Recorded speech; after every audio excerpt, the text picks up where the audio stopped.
Dans cette vidéo, je vais vous donner 4 erreurs fondamentales que vous ne devez pas commettre si vous voulez aller étudier en Belgique pour l'année académique 2025-2026. Donc, dans cette vidéo, je vais te donner 4 éléments que tu dois absolument éviter si tu souhaites aller étudier en Belgique pour l'année académique 2025-2026. Alors, regarde cette vidéo jusqu'à la fin.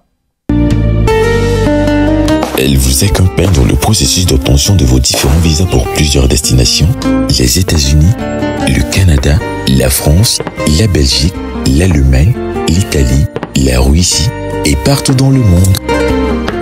Elle vous facilite un permis d'études, un visa travail, un visa touriste, une résidence permanente. InnoTravel facilite votre intégration à l'étranger. InnoTravel et nos services, réservation et vente de billets d'avion, enrôlement du passeport et prise de rendez-vous, formation, français, anglais, allemand, préparation TCF, marketing digital, secrétariat bureautique, infographie et auto-école. Nous sommes situés à Douala Lopom Andem, à 100 mètres de la station Neptune Oil. Contact à plus 237 679 56 66 47 plus 1 780 707 57 58. InnoTravel, votre rêve devient réalité.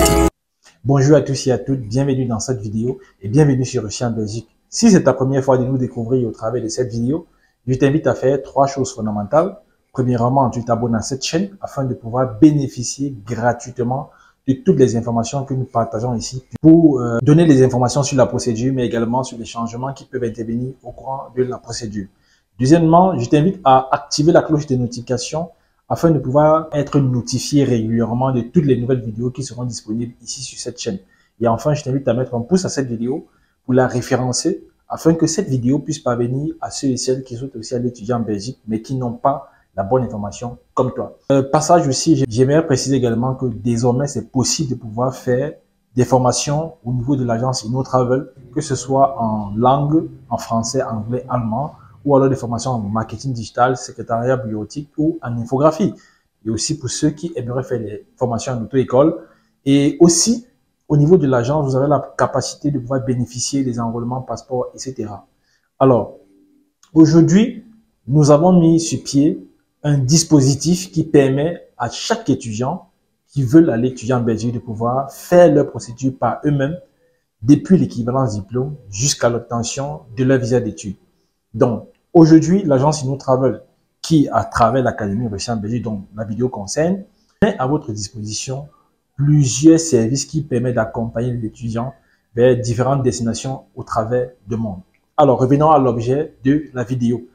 Voici 4 erreurs fondamentales que vous devez absolument éviter si vous voulez aller étudier en Belgique pour l'année académique 2025-2026. La toute première erreur à éviter fondamentalement, c'est de ne pas s'y prendre à temps. Alors, pour ceux qui veulent aller étudier en Belgique pour septembre 2025, c'est maintenant que vous devez engager votre procédure. Il n'y a rien à attendre.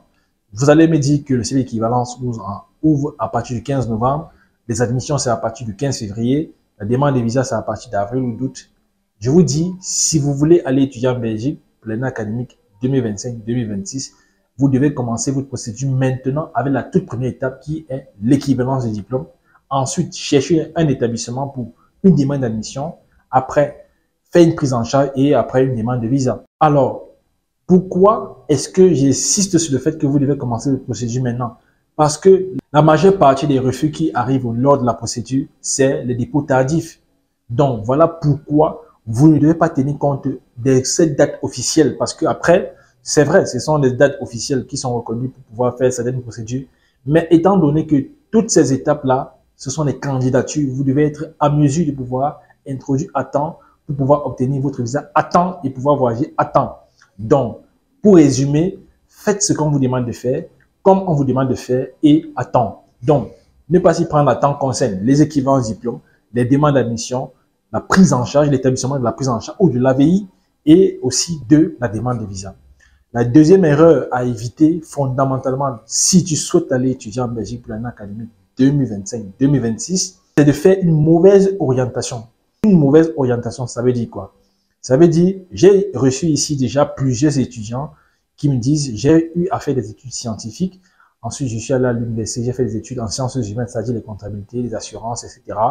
Et après, à l'université, ou du moins, après l'université, je souhaiterais faire dans l'entrepreneuriat ou dans telle activité qui ne concorde pas avec vos études secondaires ou académiques.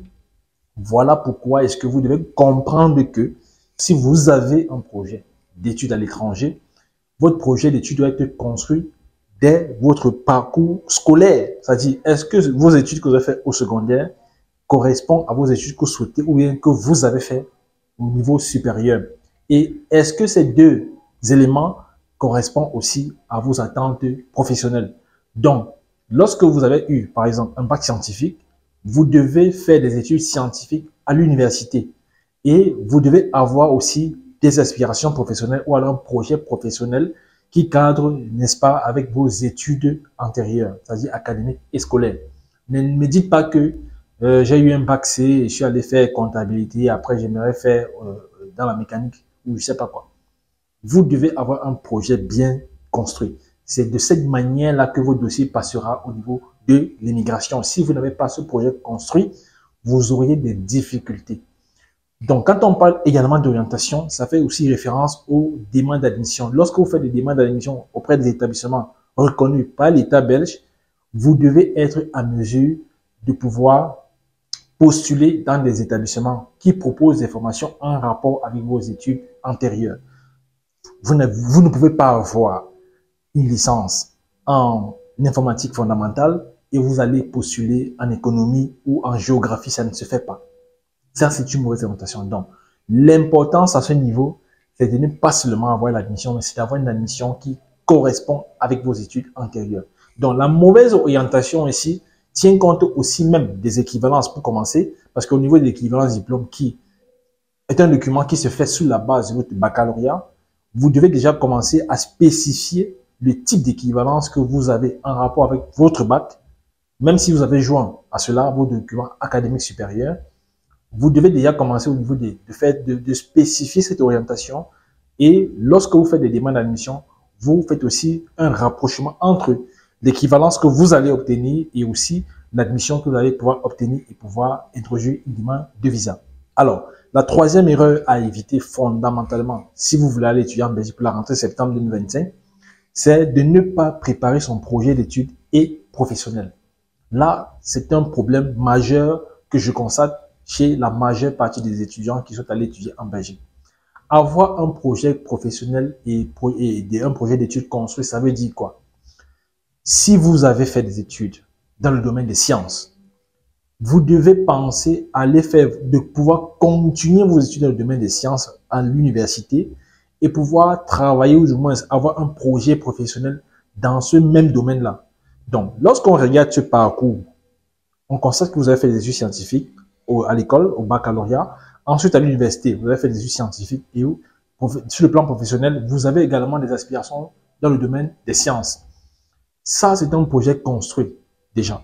Mais ça ne suffit pas parce qu'après, il faut dire, OK, j'ai eu mon baccalauréat à tel établissement, l'université, la licence, le master ou bien le BTS pour certains, je l'ai fait dans tel établissement qui va me permettre de pouvoir obtenir des connaissances et des compétences dans tel domaine et dont les débouchés sont parfois diversifiés.